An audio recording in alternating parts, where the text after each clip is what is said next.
Lep pozdrav, moje ime je Miran Peterman, sem coach za ženske. Danes bi naredil samo en kratek video, malo inspiracije. Ravnokar sem se pogovarjal z eno mojo stranko in potem govorim o tem, da ji bo zagotovo uspelo, kako naj ji uspe, kako naj se premakne v življenju, kako naj si postavi cilje. Ne?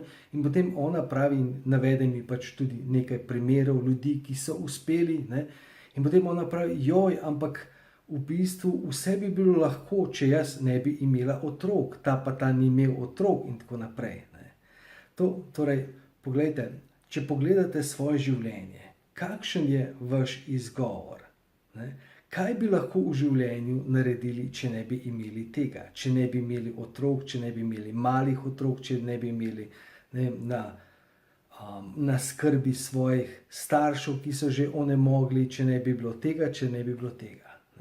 Poglejte, v življenju imamo vedno dve možnosti.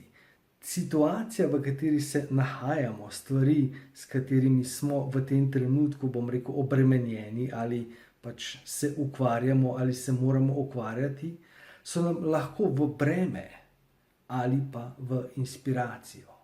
Lahko bi dejansko rekla, ker imam 3 otroke, ki potrebujejo vzor, ki imam 3 otroke, ki dejansko potrebujejo uspešno mamo, bom to naredila. To pomeni, moji otroci so moja inspiracija. Vsi poznamo ogromno nekih zgodb ljudi od, naprimer, žensk, ki so bile ostale same z malimi otroci, z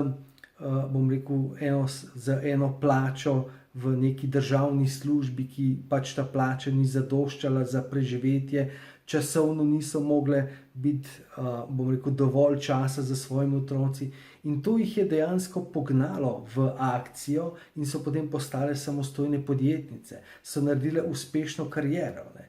Vsi poznamo ogromno svetovnih primerov, ko so nekdo je zaradi neke situacije, zaradi invalidnega otroka, ki je dejansko spet, neko breme na nek način, ne, ni enostavno živeti s tem, postalo inspiracija za življenje. To pomeni, poglejte svojo situacijo. Vedno pravim, situacija nikoli ni težja kot dejansko vaša sposobnost, da to situacijo naredite zmagovito. Ne? In tega se morate zavedati. Test v življenju nikoli ni težji, kot smo ga sposobni rešiti. In poglejte to vašo situacijo, kakšna je. In poglejte, ali to situacijo jemljete kot breme, kot izgovor, kot pritoževanje, da ravno zaradi tega, zaradi mame, zaradi otroka, zaradi tega, ker ste iz take družine, ker ste iz tega, ne morete narediti rezultata, ki si ga želite, ali pa dejansko si rečete, ravno zaradi tega, ker sem iz take družine, hočem dokazati. Ravno zaradi tega, ker imam otroka, ker imam 2, ker imam 3, ravno zaradi tega, ker imam takšno partnerstvo, ker imam mogoče telesno poškodbo, mogoče to in to. Mogoče ste pa